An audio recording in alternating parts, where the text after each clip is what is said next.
So when shopping for a powerlifting bar, there are a few things you'll want to consider. They are tensile strength, diameter, the distance between the weights, the knurling, the finish, and the cost. Now, the order in which you prioritize these is really up to your own personal preference, but for the sake of this video, I'm going to run down them in this particular order. So let's start at the top with tensile strength. What this does is it measures the breaking point where the barbell will bend and or break.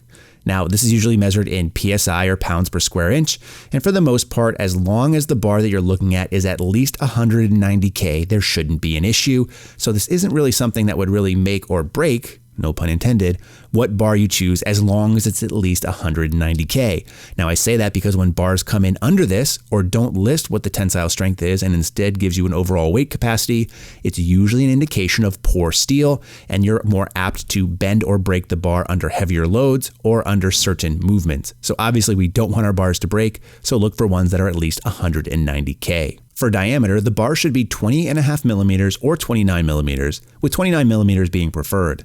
I say this because the diameter of the barbell will tie into how stiff the bar is when loaded with heavier weights. The thicker the bar, the less prone the bar is to have a flex or whip under heavy load. Now, since this is a powerlifting bar, I'm assuming you're going to want to bench, squat, and deadlift with it. So obviously for things like deadlift, a better whip is preferred, but for things like squats and bench, it isn't. So in this case, I almost always suggest going with the 29 millimeters. Now, another consideration for the whip is the distance between the weights. The closer the weights are to each other, the less whip will be present. For this reason, I suggest avoiding bars with thicker collars that push the weights out further. Now, if you have a bar that's 20.5 millimeters with thicker collars, you'll end up having significant whip under heavier loads, and it's a bar that I would probably avoid. That being said, on the flip side, if you find a bar with very thin collars, like competition style for powerlifting, depending on which kind of rack you have, you may find this puts the weights extremely close to the uprights and may cause issues when walking the bar out for squats or taking the bar out for things like bench. Now, the knurling on a power bar should be on the more aggressive side. This will really help maintain a grip on those heavy movements and not let that grip fail. The powerlifting bar you're using should also have a center knurl section to assist with keeping that bar on your back during squats. You'll find that it has standard powerlifting knurl marks that are 32 inches apart, and I would highly suggest avoiding bars with dual knurl marks, one for powerlifting and one just outside of that for weightlifting, as that's usually an indication that it's not a powerlifting specific bar and may have some issues when it comes to the actual diameter of the bar, how much whip that bar has, or even what that bar is typically intended for.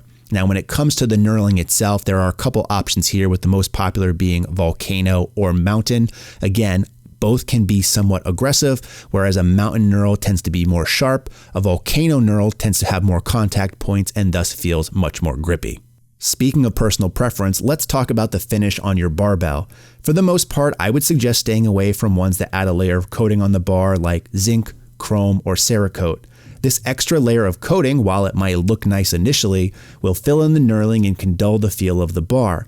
Many of these coatings also will dull over time, so even though they look great initially, they can get scratched up and rub off, and thus leaving your bar looking pretty janky. For this reason, I usually suggest people look at a bare or stainless steel option when possible, because that's going to give you the best feeling of the bar. It's just your hand touching the steel and nothing in between.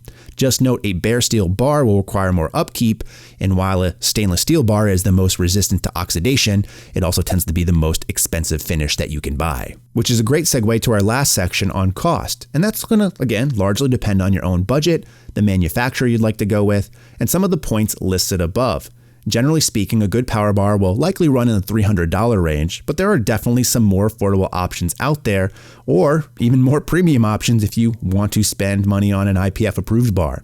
Now, I have several reviews of affordable bars on my channel for those interested, or if you want some quick feedback on a bar, leave me a comment below.